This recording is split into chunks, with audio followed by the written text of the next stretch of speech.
नमस्कार सभी साथियों को। जय जवान, जय किसान, जय संविधान। आज बहुत ही ऐतिहासिक दिन है। ज़मीन पर आंदोलन करने वालों के लिए, लोकतांत्रिक मूल्यों में आस्था रखने वालों के लिए और गांधीवादी तरीके में विश्वास रखने वाले लोगों के लिए बहुत बड़ा दिन है। उस संबंध में भी आपसे थोड़ी सी वार्ता हम लोग करेंगे। इसके अलावा 23 नवंबर के आंदोलन को लेकर कुछ बातें आपसे करनी है। जो प्रोग्राम है, जो कार्यक्रम है, कैसे 23 के आंदोलन को सफल बनाया जाए, इन सब तमाम मुद्दों पे बातचीत करनी है। साथ ही 23 नवंबर के आंदोलन की प्रमुख मांग क्या है जो सरकार के सामने रखी जानी है, उस पर भी हम लोग विस्तार से चर्चा करेंगे। सबसे पहले जो साथी जुड़ रहे हैं, आपसे निवेदन है कि एक बार सभी लोग वीडियो को अधिक से अधिक ग्रुपों में शेयर कर दें।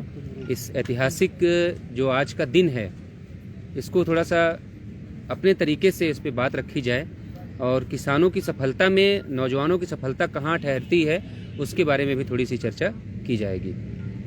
तो सभी साथी शेयर भी कर देंगे और ठीक ठाक लोग जुड़ जा रहे हैं तो अपनी बात जो है शुरू की जाएगी। सभी से निवेदन है कि एक बार सभी लोग सारी बातों को एक किनारे रखकर आज के दिन की खुशियां मनाएं। सारे मतभेद किनारे रखकर लोकतंत्र के मूल्यों के जिंदा होने और उनको हासिल हुई इस जीत को जो है जश्न में मनाएं। ये दिन किसी आज़ादी की तारीख से कम नहीं है। 15 अगस्त और 26 जनवरी के ऐतिहासिक दिनों के बाद इस देश के लिए ये बहुत ही बड़ा दिन है, जब देश में आज एक बार फिर ये साबित हुआ है कि आज भी पूज्य बापू जी के बताए रास्ते पर चलने से बिना किसी को नुकसान पहुंचाए किसी भी लड़ाई को लोकतांत्रिक तरीके से जीता जा सकता है। उसका उदाहरण हमारे देश के, हमारे पुरखे, हमारे जो बाप दादा हैं, उन्होंने अपने सामर्थ्य से किसान आंदोलन को सफलता के मकाम तक पहुंचाकर ये साबित किया है कि हिंदुस्तान में आज भी गांधी प्रासंगिक हैं। भले ही गोडसे के मानने वालों की संख्या फिलहाल ज़्यादा बढ़ गई हो कुछ, लेकिन आज भी गांधी और गांधीवाद उतना ही प्रभावी है जितना अंग्रेजों के समय में था। देखिए साथियों, आज प्रधानमंत्री का जो एक संबोधन था उसको सभी लोगों ने सुना होगा। तो उन्होंने एक बात बोली कि खुले मन से मैं देश के सामने इस बात को स्वीकार कर रहा हूं कि हम किसानों के फायदे के लिए बनाए गए बिल का फायदा नहीं बता पाए। तो कुछ यही हाल हम लोगों का है कि पिछले 5 महीने हो गए जहां देश के तमाम सामाजिक संगठन, राजनीतिक संगठन, गैर राजनीतिक संगठन आज इस आंदोलन की महत्ता को, इसकी कीमत को समझ रहे हैं, जान रहे हैं। और तो आवाज़ सही नहीं आ रही क्या?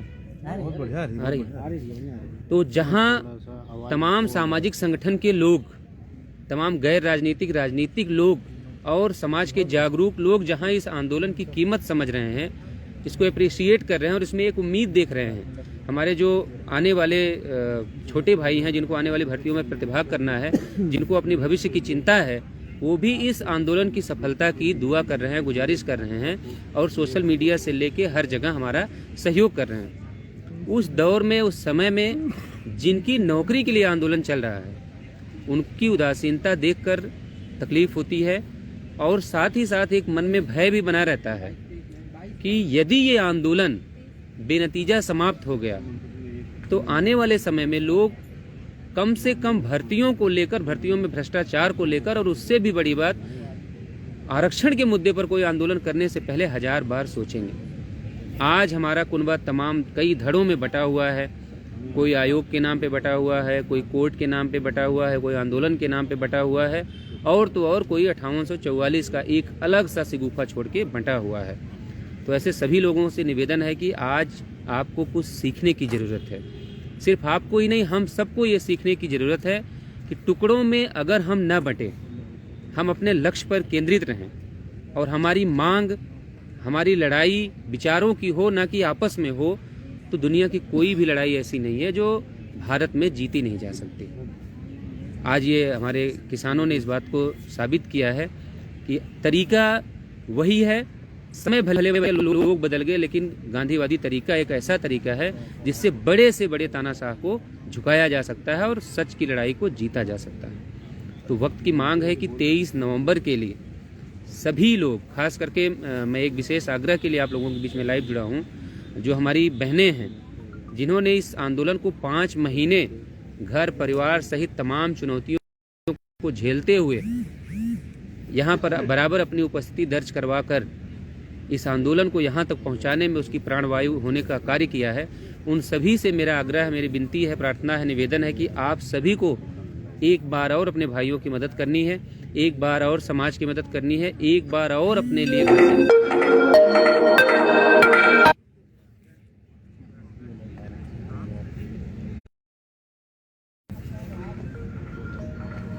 बिना किसी अड़चन के एक बार और अपने परिवार वालों से हाथ जोड़कर उनसे आपको अनुमति लेनी है। एक बार और 23 तारीख को इस आंदोलन का, बड़े मूवमेंट का आखिरी दिन है, जिसमें आप सबकी सहभागिता और उपस्थिति बहुत ही आवश्यक है, क्योंकि बगैर आपके इस आंदोलन को सफल होने के बारे में सोचा भी नहीं जा सकता। आपकी उपस्थिति सुनिश्चित करेगी कि लखनऊ की सड़कों पर आरक्षण पीड़ितों की आवाज़ कितनी जोर शोर से गूंजती है। मुझे पूरी उम्मीद है कि जो हमारी बहनें हैं, जो वीडियो में जुड़ी हैं, जो बाद में इस वीडियो को देखेंगी, वो इस आग्रह को, इस निमंत्रण को जरूर स्वीकार करेंगी। और जिन्होंने हम लोगों की कलाई पर रक्षाबंधन बांधा था, उन सभी बहनों से निवेदन है कि अब आपके लिए, उस रक्षाबंधन के लिए कुछ करके वापस देने का समय हम लोगों का है। इसलिए 23 को आप अपनी उपस्थिति सुनिश्चित करें, जिससे हम लोग आपको बदले में कुछ वापस कर पाएँ। तो मुझे पूरी उम्मीद है कि आप सभी लोग निराश नहीं करेंगे, आपने कभी भी निराश नहीं किया है। और एक महत्वपूर्ण बात मुझे ये कहनी है आप लोगों से, जो तमाम धड़े हमारे बने हुए हैं, जिनको अभी भी लोकतांत्रिक मूल्यों पर यकीन नहीं है, जिनको अभी भी अपने संयम, अपने आत्मबल से ज़्यादा कोर्ट कचहरी में ज़्यादा यकीन है। तो मैं ये नहीं कह रहा कि मुझे न्यायपालिका पर यकीन नहीं है, मुझे भी उतना ही यकीन है।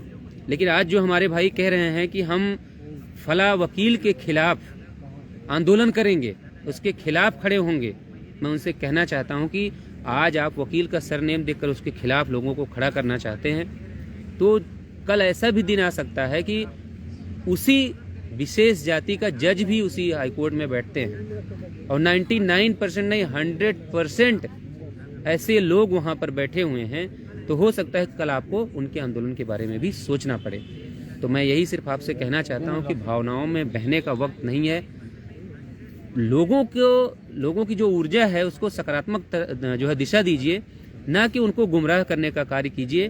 किसी जात विशेष को टारगेट करके आप करिए, जो है उसका विरोध करिए। आपको ये ध्यान में रखना होगा कि इसके पहले चाहे जस्टिस राजेश चौहान की बेंच रही हो, चाहे जस्टिस राजन रॉय की बेंच रही हो, वहाँ से जो भी आदेश हुए हैं, जिन आदेशों को लेकर आज तमाम मंचों पर जाते हैं, तमाम जो है मुख्यमंत्री से लेके, मुख्यमंत्री कार्यालय से लेके सचिवालय तक, जहां वो दिखाते हैं कि मिलोड ये ऑर्डर हुआ है, तो आपको ये याद रखना होगा कि उसी वकील ने वो ऑर्डर करवाए हैं, उसी वकील ने खड़े होकर बहस किया है, उसी वकील ने आपकी उम्मीदों को जिंदा रखा है, जिसका आज नाम लेकर आप खिलाफत कर रहे हैं। और एक महत्वपूर्ण मैं जानकारी आप तक शेयर करना चाहता हूँ कि दुनिया में अगर कोई सबसे ज्यादा संगठित कोई संगठन होता है तो वकीलों का संगठन होता है।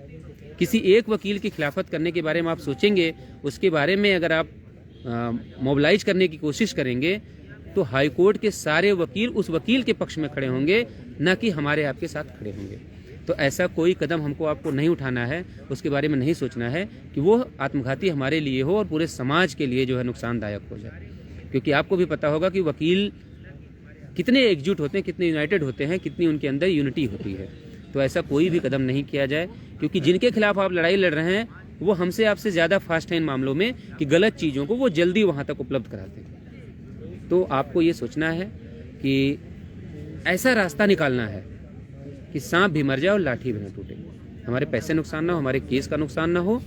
और तो और हमको वकील पसंद नहीं है, हम उस वकील को रिप्लेस कर लेंगे, हम उस वकील को नहीं उतारेंगे, हम उस वकील को छोड़ के जो हमारे पास दूसरे संसाधन है हम उनको लेके आगे बढ़ेंगे। जैसे आप ही लोग पहले शुरुआत में कहते थे कि चंद्रा ठीक नहीं है, चंद्रा ठीक नहीं है, चंद्रा सर को हटाओ, चंद्रा बिक गया, चंद्रा जो है चैनतों का दलाल है, चंद्रा ये है, मेहा रश्मि मैडम को लेके उल्टा सीधा बातें की गई।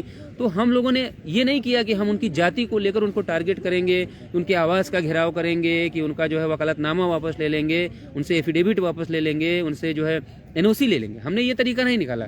हमने संवैधानिक जो तरीका है उस तरीके का इस्तेमाल करते हुए चंद्रा सर को पीछे रखते हुए अपने इस वकील को आगे किया था। लेकिन अगर आपको लगता है कि ये अच्छा नहीं कर रहा है, तो आप जो है उसी प्रोसेस के सहारे आइए, ना कि ऐसी कोई बात बोलिए कि सारे वकील एक साथ आप ही के खिलाफ खड़े हो जाएं, तो फिर आप मुकदमा लड़ने के लिए वकील ही खोजते रह जाएं। क्योंकि मुझे लगता है कि आप लोग बेहतर जानते हैं कि कितनी यूनिटी उनके अंदर होती है। ये हो गई जो बातें हो रही थी उसके बारे में। अब मुख्य जो बात है वो है 23 नवंबर। 23 नवंबर को कैसे हमारे अधिक से अधिक साथी निकल के आएँ, इसके बारे में सभी को विचार करना पड़ेगा, सभी को चर्चा करनी पड़ेगी। छोटी छोटी बातें, छोटे छोटे मतभेद, उसको एक किनारे रख के 23 के आंदोलन की सफलता के बारे में सोचने का वक्त है। सबको एक साथ खड़ा होने का वक्त है। अगर व्यक्तिगत नापसंद और पसंद की बात हो, जैसे मुझसे किसी से व्यक्तिगत चिढ़ हो सकती है या मेरी किसी से व्यक्तिगत चिढ़ हो सकती है, तो उसको एक किनारे रख के अपने पूरे समाज, अपनी नौकरी, अपने सम्मान के बारे में सोचने का वक्त है। सब लोग अगर ऐसा सोचेंगे तो 23 के आंदोलन जो कि लखनऊ की सड़कों पर होगा, न कि इको गार्डन में होगा। और उसकी मांग के बारे में मैं बिल्कुल स्पष्ट कर देना चाहता हूँ। एक बार मैंने कोशिश की थी, लेकिन शायद लोग कहते हैं कि जो गलत बात होती है वो ज़्यादा प्रचारित होती है और सच को जो है लोगों तक पहुँचाने के लिए कोशिश करनी पड़ती है। तो एक बहुत चर्चित मुद्दा है कि लोगों का कहना है कि हम लोग समायोजन की मांग कर रहे हैं, इसलिए सरकार ऐसा नहीं कर रही। अच्छा, अभी आप सोच के देखिए, ये बात कर कौन रहा है? वही जो हमेशा समाज का गला काटने के लिए तैयार बैठे हुए लोग, जो ये सोचते हैं कि एन किन प्रकार किसी तरह से, चाहे वो 5844 की बात हो, चाहे 100 लोगों की बात हो, चाहे 50 लोगों की बात हो, कि उनका भला हो जाए, बाकी लोग जाएं भाड़ में।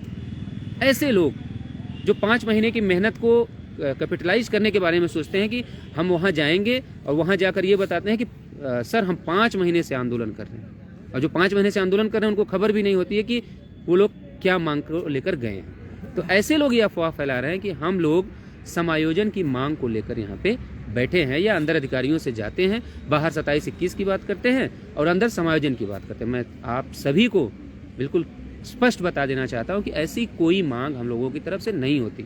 ये समायोजन जैसी बात निकल कर इसलिए आई कि एक बार केंद्र से कुछ अधिकारी यहाँ पर भेजे गए थे, जब अपना आंदोलन बहुत बड़ा होता जा रहा था, समाज में लगातार फैलता जा रहा था। तो वहाँ के जो केंद्र के लोग आए, जो अधिकारी आए, उनका ये कहना था कि देखिए, हम मानते हैं कि गलत हुआ है। अगर राष्ट्रीय पिछड़ा वर्ग आयोग कह रहा है, जो कि इसी सरकार का हिस्सा है, तो हम मानते हैं कि गलतियां हुई हैं। लेकिन आप बताओ, हम गलती भी माने, आपको नौकरी भी दें, अपना नुकसान भी करें, इसमें तो हमारा नुकसान है ना। कोई ऐसा रास्ता बताइए आप लोग जिसमें हमारा कम से कम नुकसान हो और आपका अधिकतम फायदा हो और थोड़ा बहुत पॉलिटिकल बेनिफिट हमको मिले। तो ऐसे आप 2-3 रास्ते सुझाइए। तो वहाँ पे मेरे अकेले की बात नहीं थी, मैं था वहाँ पे, वीरेंद्र यादव थे, श्रवण चौरसिया थे, लोहा सिंह पटेल थे, अमरेंद्र पटेल थे, ये सारे लोग वहाँ पर थे। तो वहाँ पे हम सभी लोगों ने एक सुर में ये बात बोली कि सबसे आसान तरीका आपके लिए है कि जो पिछली भर्ती की जो सीटें रह गई हैं, आप उनको जोड़ के आरक्षण मुद्दे पर न्याय कर सकते हैं, अगर आप बदनामी करना नहीं चाहते तो सरकार की, और पॉलिटिकल बेनिफिट भी आपको मिल जाएगा। और तो और जो तमाम मुद्दे हैं वो भी इसमें सब सिमट जाएंगे। तो उनका कहना था कि अगर हम 22,000-23,000 पद जोड़ेंगे तो जो नई भर्तियों के लोग आ रहे हैं, जो नई भर्ती की डिमांड करें, उनको बुरा लगेगा। फिर ये रास्ता भी तो सही नहीं है। फिर वहाँ पे ये कहा गया कि अगर आप मैक्सिमम बेनिफिट लेना चाहते हैं कि कोई भी पक्ष नाराज ना हो, तो उनका ये कहना था कि कोई ऐसा रास्ता जो हमारे लिए आपकी नौकरी मिले और हमें मैक्सिमम फायदा मिल जाए, ऐसा कोई रास्ता हो तो बताइए। तो हम लोगों ने अलग से नहीं कहा कि आप समायोजन के बारे में विचार करिए। हम लोगों ने कहा कि 3 रास्ते आप पूछ रहे हैं, ये 3 रास्ते आपके पास हैं। पहला रास्ता, अगर आप चाहें तो जो पिछली भर्ती की जो सीटें हैं उनको जोड़ के आप न्याय दे सकते हैं। दूसरा रास्ता, जो गलत तरीके से चयनित हुए हैं उनको निकाल के बाहर करके आप योग्य लोगों को उनका हक दे दीजिए। तीसरा रास्ता, अगर आप मैक्सिमम बेनिफिट लेना चाहिए तो आप सबका कर दीजिए, हमको कोई आपत्ति नहीं है और किसी को कोई आपत्ति नहीं होगी। अगर आप करना चाहें तो कर दीजिए। तो ये 3 विकल्प उनके सामने रखे गए। अब उस 3 विकल्प में जैसे रिपोर्ट के हिस्से का एक हिस्सा पकड़ा गया, जिस पे जिसका बेनिफिट दिख रहा था उसने उस रास्ते को पकड़ा। जैसे 27-21 में जिसका भला हो रहा था उसने 27-21 पकड़ा, जिसका 5844 में भला हो रहा था उसने 5844 पकड़ा, और जिसका कहीं से भी भला नहीं हुआ उसने उसको एनसीबीसी को एमसीबीसी कहा, रिपोर्ट को कूड़ेदान में फेंकने लायक कहा, डस्टबिन के लिए कहा, तमाम तरह की बातें उन्होंने कही। तो ये सब बातें चलती रहती हैं समाज में। जब आप लड़ाई लड़ने के लिए आगे बढ़ते हैं तो तमाम सारी ऐसी बातें निकल के आती हैं, तमाम सारे ऐसे लोग निकल के आते हैं जो उल्टी सीधी अनाप शनाप बातें करते रहते हैं। उनसे भयभीत नहीं होना है। 23 तारीख को मेरी स्क्रीन पे कुछ ऐसे चेहरे दिख रहे हैं जो अभी तक आंदोलन में सहभागी नहीं बने हैं। उन सभी लोगों से निवेदन है कि 23 को बिना किसी एक्सक्यूज के, बिना किसी बहाने को आप सभी को यहाँ पर अपनी उपस्थिति सुनिश्चित करनी है। तो उम्मीद है कि आप सभी लोग आएंगे भी। और एक निवेदन उन सभी लोगों से है जिनके तमाम छोटे छोटे मतभेदों की वजह से वो अलग अलग ग्रुप बनाकर लगे हुए हैं। चाहे वो देखिए, लोग कहते हैं कि हाई गुणांक लो गुणांक, लेकिन मेरा ये मानना है कि हमारी सिर्फ एक बिरादरी है, एक जाति है, वो है बेरोजगारी की।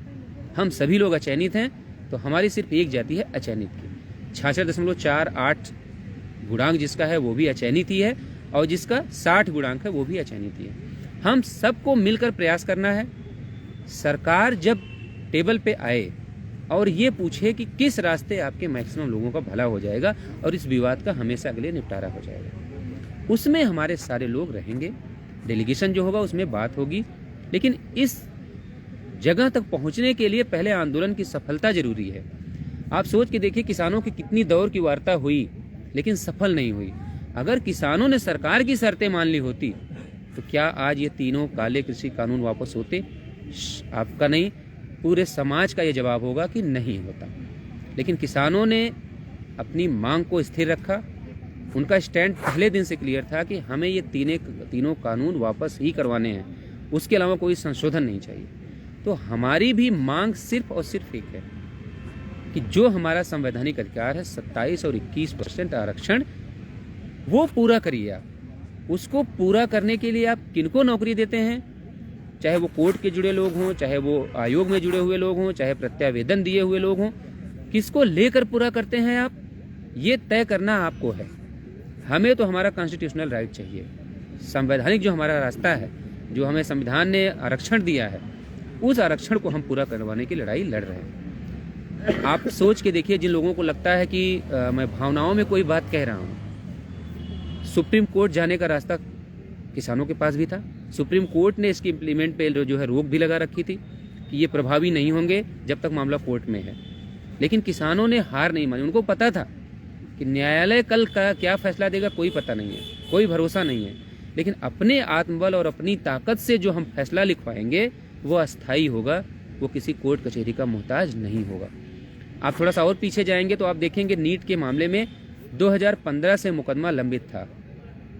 अगर नीट के साथी सिर्फ इस इंतजार में रह जाते कि कोर्ट से जो निर्णय आएगा उस पर हम आगे बढ़ेंगे, तो शायद वो आज तक इंतजार कर रहे होते।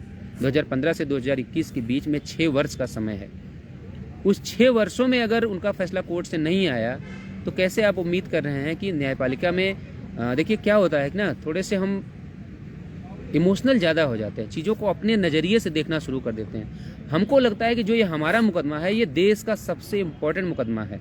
लेकिन आप सोच के देखिए और निष्पक्ष होकर जब आप सोचेंगे तो जो न्यायालय में जज बैठते हैं उनके लिए ये एक, जैसे सीरियल नंबर 1 पे लगा हुआ मुकदमा है और 20 नंबर पे हमारा लगा हुआ है, तो उनको 1 और 19 के बीच का, 1 से लेकर 19 तक का जो मुकदमा है वो उतना ही महत्वपूर्ण है जितना 20वें नंबर पर लगा हमारा मुकदमा है। ये हमारे लिए जीवन मरण का प्रश्न हो सकता है, लेकिन उनके लिए महज एक ये नंबर्स है, मुकदमे का नंबर है।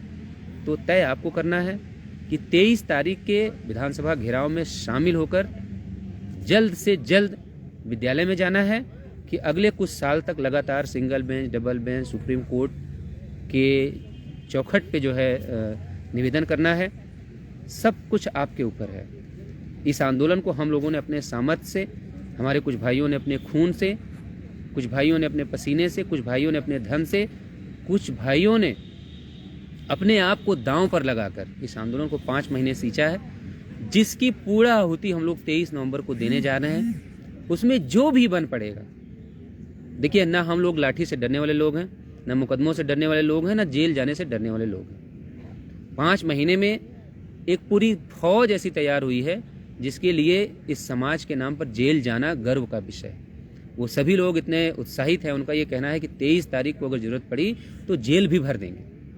लेकिन चूंकि हम लोगों ने अपने साथियों का अहित ना हो, इसलिए इस लड़ाई को एक संगठनात्मक रूप दिया हुआ है कि कोई भी एक्शन हो, कोई भी कार्रवाई हो, पहले वो हम लोगों के ऊपर हो। इसलिए उसको एक संगठन का रूप दिया गया है। तो किसी को परेशान होने की जरूरत नहीं है, बस आपको अपनी शारीरिक उपस्थिति दर्ज करवानी है।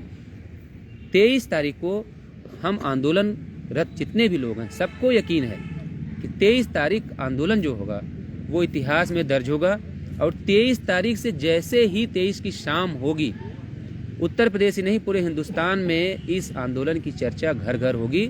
और ठीक किसानों की तरह ही इस आरक्षण घोटाले का पटाक्षेप होगा जब इस सूबे के मुखिया प्रेस कॉन्फ्रेंस करके घोटाले में जिन लोगों का हित हुआ है उनके लिए रास्ता निकालने की बात 23 तारीख की शाम को या 24 तारीख की सुबह ही करेंगे, इतना हम लोगों को पूरा यकीन है। वीडियो लंबा होता जाएगा और आप सभी से निवेदन है कि 23 तारीख को सारे मतभेद भुला दीजिए। किसी की यहाँ कोई जाति दुश्मनी नहीं है, किसी ने किसी का खेत नहीं जोता है, जायदाद नहीं हड़प ली है, सब कुछ एक किनारे रख दीजिए। ये सोच के निकल आइए कि 23 नवंबर को जिन्होंने 5 महीने मेहनत की है उनके लिए हमें अपने 5 घंटे देने हैं, अपने परिवार के लिए, अपने समाज के लिए। रोज सुबह उठ के जब अपने आप माँ बाप को, अपने बीवी बच्चों को जब देखते होंगे तो जो उनकी आंखों में जो उम्मीद होती होगी, उस उम्मीद के लिए आप 23 नवंबर को लखनऊ आ रहे हैं, ऐसी मुझे पूरी उम्मीद है। और साथ के हमारे तमाम भाइयों की भी जो है ये उम्मीद है कि 23 तारीख को उनको ये नहीं सोचना पड़ेगा कि उनके लोग घरों से नहीं निकले। पूरी उम्मीद है कि आप सभी लोग आएंगे। मैं चाहूँगा कि क्यों कहाँ गए पवन, चलेगा? अच्छा ठीक है। आप लोग आखिरी एक निवेदन है कि वीडियो को उसको शेयर कर देंगे जिससे अधिक से अधिक लोगों तक जानकारी पहुंच जाए और 23 नवंबर को विधानसभा घेराव के लिए हमारे अधिक से अधिक भाई बहन घरों से निकल सकें। इसी आग्रह, इसी निवेदन के साथ आप सभी साथियों का बहुत बहुत आभार जुड़ने के लिए, इतना समय देने के लिए। आप सभी को जय जवान, जय किसान, जय संविधान, नमस्कार।